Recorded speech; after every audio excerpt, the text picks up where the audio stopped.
students, how are you? I hope you all are fine. So today we will discuss the literary devices that have been used in the poem A Tiger in the Zoo. Because the complete explanation of this poem I have given in my previous video. Okay, so now today I will give you the complete explanation of literary devices that have been used in this poem. So without wasting any time, let's get started. And firstly, I will take the first stanza of this poem. So let's start. He stalks in his vivid stripes, the few steps of his gaze on pads of velvet quiet in his quiet race. So here you can see the rhyme scheme. So rhyme scheme is stripes, gaze, quiet, race. So you can see gaze and raise are rhyming, but stripes are not rhyming with quiet. So we can call stripes A, then we can call them B, because gaze and raise are rhyming, then we can call them B. Then quiet is also different, so we can call it C. So here you can see the rhyme scheme is A, B, C, B. और ये हमारी पूरी pome के अंदर यही rhyme scheme जो है follow होगी. सो सेकेंड हमारा जो लिटरेरी डिवाइस है वो है पर्सोनिफिकेशन.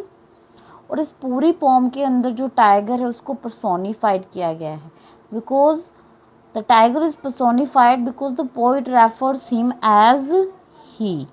उसको वो पोइट क्या कहकर जो है रेफर कर रहा है उसे, वो ही कहकर.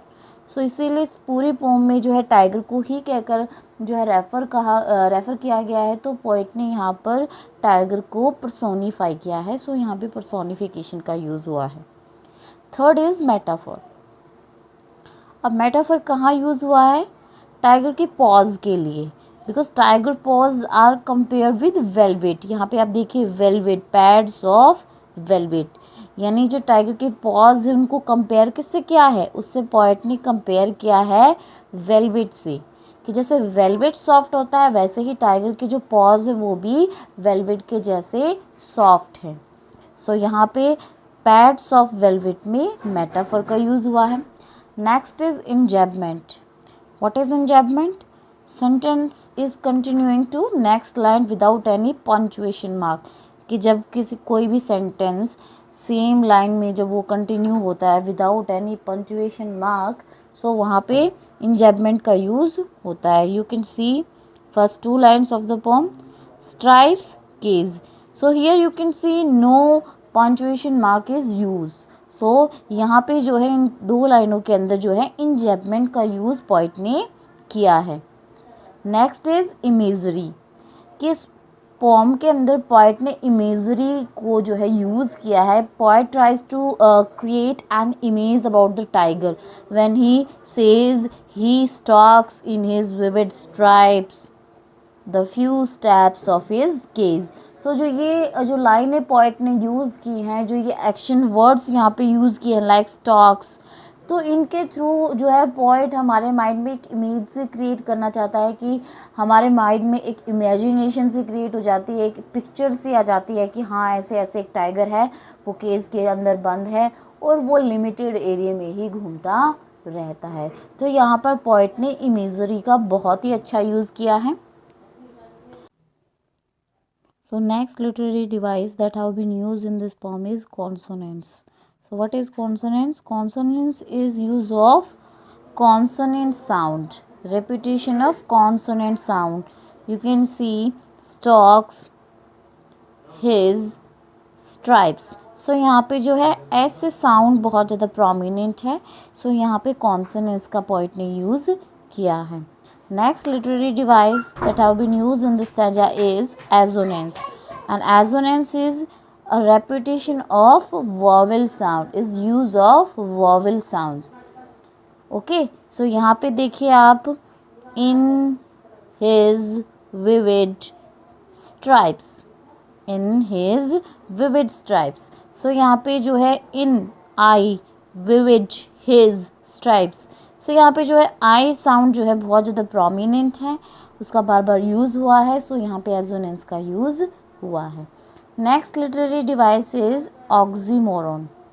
अब ऑक्सीमोरन का यूज़ पोएट ने कहाँ किया है? In quite raise. सो यहाँ पे रेज का मतलब है extreme anger and quite means silent, यानी कि ये जो दोनों वर्ड हैं ये दोनों एक दूसरे के अपोजिट है। पोएट ने जो है एडजेक्टिव्स का यूज़ किया है दैट अपोजिट इन मीनिंग। सो जो अपोजिट इन मीनिंग जो एडजेक्टिव यूज़ किए हैं पोएट ने क्वाइट और रेज, तो इसीलिए यहाँ पे ऑक्सीमोरन का यूज़ हुआ है। So let's move on the next stanza. He should be lurking in shadow, sliding through long grass, near the water hole where plump deer pass. So again in this stanza the rhyme scheme is same, A B C B. What? A B C B. You can see grass and pass are rhyming, so we can call them A. Here shadow A, and then water hole is C. So A B C B. The rhyme scheme is A B C B. Next literary device is enjambment. What is enjambment? Line continues to the next line without punctuation mark, that is called enjambment. So you can see sliding through deer pass. Sliding through long grass near the water hole where plump deer pass. So ये जो लाइनें हैं ये continue हो रही हैं without any punctuation marks. सो यहाँ पे जो है इंजैबमेंट का पॉइंट ने यूज़ किया है। Next literary device is alliteration. So alliteration is use of sound at the start of two words.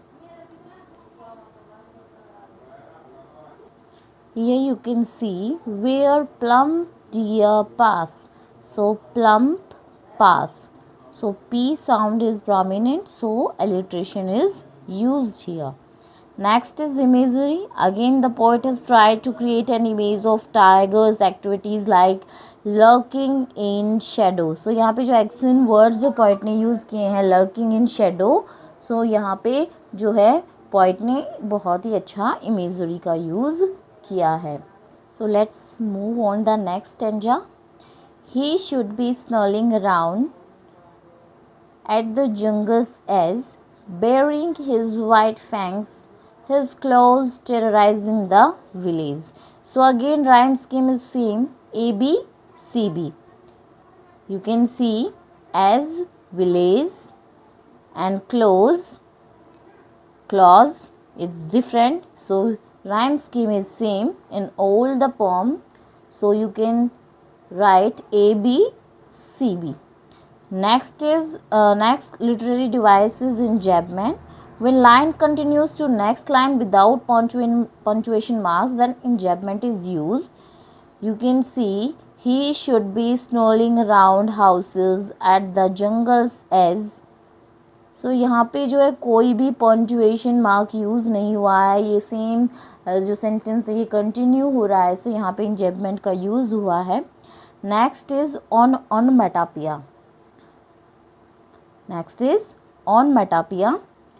ऑनमेटोपिया is using word which denotes sound. जहाँ पे साउंड वर्ड का यूज़ पॉइंट करता है तो वहाँ पे ऑनमेटोपिया यूज़ होता है। So here you can see snarling. Snarling is a sound word, किसका? टाइगर का। सो यहाँ पे जो है ऑनमेटोपिया का यूज़ पोएट ने किया है। Next is assonance. अब एजोनेंस का यूज़ कहाँ पे हुआ है?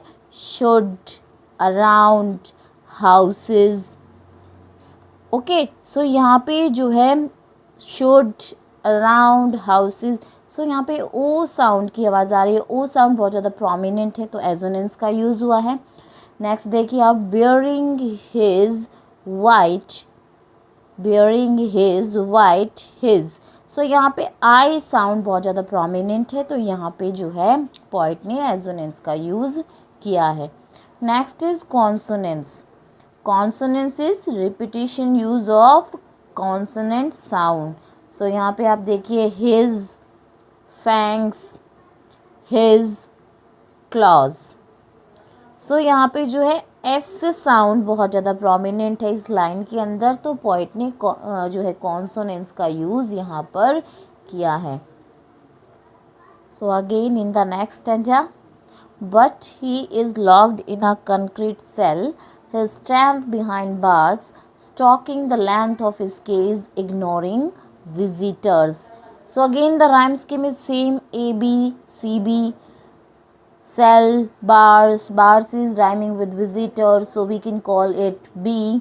Cell is different, then we can call it A, and case is also different, and we can call it C. So rhyme scheme is same, as I had already told you about the rhyme scheme, that rhyme scheme is followed same in the whole poem. So you can see here bars, visitors, so we can call B, sorry, then cell is A and case is C. So rhyme scheme is same, A, B, C, B. Then poet has used personification. The tiger is personified because the poet refers him as he. Again you can see the word he. सो यहाँ पे जो word जो ही है ये poet ने tiger के लिए use किया, उसको पर्सोनीफाई किया है पूरी पोम के अंदर. सो ये पर्सोनिफिकेशन का यूज़ यहाँ पे पोइट ने किया है. Next is assonance. Assonance is repetition use of vowel sound. अब यहाँ पे देखिए ही लॉक्ड कंक्रीट सेल, ही लॉक्ड कंक्रीट सेल. सो यहाँ पे जो है ई साउंड बहुत ज़्यादा प्रोमिनेंट है, सो पोइट ने एजोनेंस का यहाँ पे यूज़ किया है. Next is his strength bars, his strength bars. So यहाँ पे बेटा एस साउंड बहुत ज़्यादा प्रोमिनेंट है, सो यहाँ पे पोइट ने कॉन्सोनेंस का यूज़ किया है. सो यहाँ पे है कॉन्सोनेंस और फर्स्ट लाइन में था हमारा assonance. Next is alliteration. Alliteration का यूज़ पोइट ने कहाँ किया है? एलिट्रेशन का यूज़ पोइट ने किया है बिहाइंड बार्स, यानी कि इसकी स्टार्टिंग किससे हो रही है? बी से, और यहाँ पे बार्स की स्टार्टिंग बी से. सो यहाँ पे एलिट्रेशन का यूज़ पोइट ने किया है. So now we are on our last stanza. So he hears the last voice at night, the patrolling cars, and stares with his brilliant eyes at the brilliant stars. So here rhyme scheme is again same, A, B, C, B. You can see cars and stars are rhyming. Night is different, so we can call it A. Cars we can call it B. Then again we can call stars B, and then eyes C. So the rhyme scheme is same, A, B, C, B. Next literary devices enjambment. आप enjambment का use यहाँ पे देखते हैं.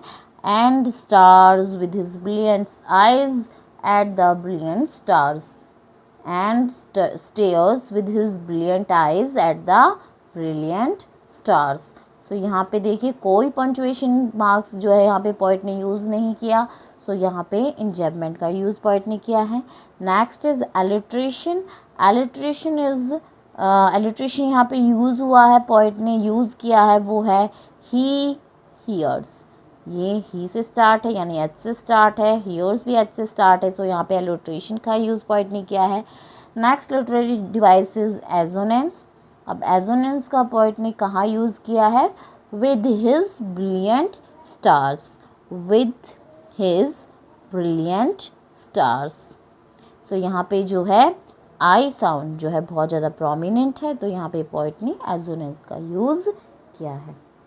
सो now I have given the complete explanation of poetic devices that have been used in the poem A Tiger in the Zoo. I think they all are clear to you. So we will meet in our next video.